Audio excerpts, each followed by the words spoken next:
রে সাধের দুনিয়ায় মানুষ পাওয়া বড় দায়, মানুষ দেখতে চলো এবার জাদু ঘরে যাই সবাই। চেহারাটা দেখতে ভালো, পোশাকটাও চমৎকার, অন্তরে তার কালি ভরা, কাজটা বড় কদাকার। চেহারাটা দেখতে ভালো, পোশাকটাও চমৎকার, অন্তরে তার কালি ভরা, কাজটা বড় কদাকার। এই মানুষের ভিড়ে আজি আসল মানুষ নাই রে নাই, এই মানুষের ভিড়ে আজি আসল মানুষ নাই রে নাই। মানুষ দেখতে চলো এবার জাদু ঘরে যাই সবাই। হায় রে সাধের দুনিয়ায় মানুষ পাওয়া বড় দায়, মানুষ দেখতে চলো এবার জাদু ঘরে যাই সবাই। রাস্তাঘাটে যায় না চলা এই মানুষের ভিড়ে, ওই ভিড়ের মাঝে আবার কেহ অন্যের পকেট মারে। আর তাকেও যদি মানুষ বলো, আমার বলার কিছুই নাই। মানুষ দেখতে চলো এবার জাদু ঘরে যাই সবাই। শিক্ষার জোরে ডিগ্রির ভারে সাহেবের মাজা বাঁকা, মুস্কি হেসে সব অফিসে নেয় যে ঘুষের টাকা। শিক্ষার জোরে ডিগ্রির ভারে সাহেবের মাজা বাঁকা, মুস্কি হেসে সব অফিসে নেয় যে ঘুষের টাকা।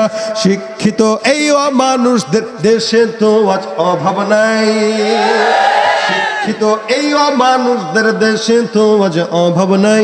মানুষ দেখতে চলো এবার জাদু ঘরে যাই সবাই।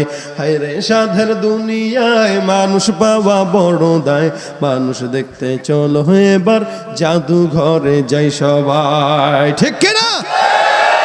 মানুষ হব না হব না, আল্লাহ আমাদেরকে মানুষ বানাক, বলেন আমিন। মানুষের কাজ হলো মানুষ ইবাদত করবে, মানুষ তার গুনার জন্য আফসোস করবে, মানুষের ইবাদতের ভিতরে মন থাকবে। এই জন্য সন্তানদেরকে এমন ভাবে গড়ে যান যেন আপনার কবরে যাওয়ার পরে আব্দুল আলিম হুজুরের মতো মাহফিল করে মায়ের বাবার কবরের ভিতরে যেন সওয়াব পৌঁছাইতে পারে।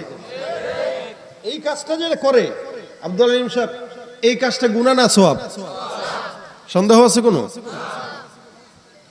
যা কিছু ওনার মা রেখে গেছে, সন্তান বলেন, সম্পদ বলেন, বাড়ি বলেন, জায়গা বলেন, কোনটা কি কাজে দিচ্ছে? যেগুলো নির্মাণ করেছে অথবা যে সমস্ত সম্পদগুলো এখনো পড়ে আছে, এগুলো কি কবরে নিতে পারছে? আচ্ছা বলেন, কবরে কি যাচ্ছে এখন? বলেন না, কিসের সওয়াব যাচ্ছে? এই যে এখানে বসে ওনার সন্তান যে দিনের মজমা করছে, এই দিনের মজমার সওয়াবগুলো ওনার কবরে এখন চলে যাচ্ছে। এই জন্য সন্তান এমন ভাবে রেখে যান যে সন্তান আপনার ইন্তেকালের পরে আপনার সওয়াবের কারণ হয়, আপনার জান্নাতের কারণ হয়।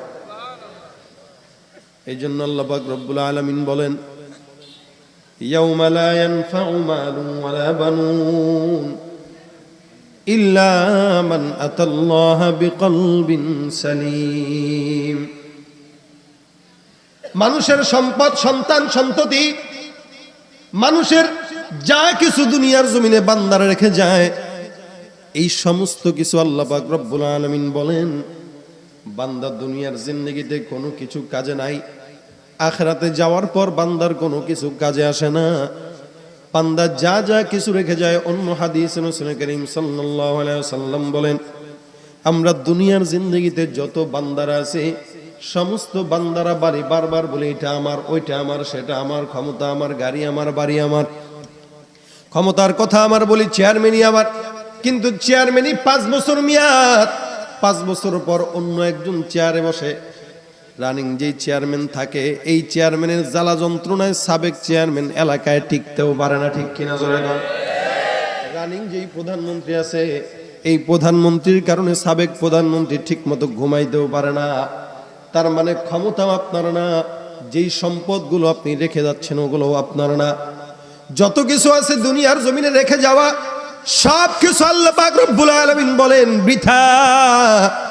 দুনিয়ার জমিনে সম্পদ রেখে যাবা বৃথা, দুনিয়ার জমিনে যত বাড়ি গাড়ি আছে সব কিছু রেখে যাবা, এটাও হলো বৃথা।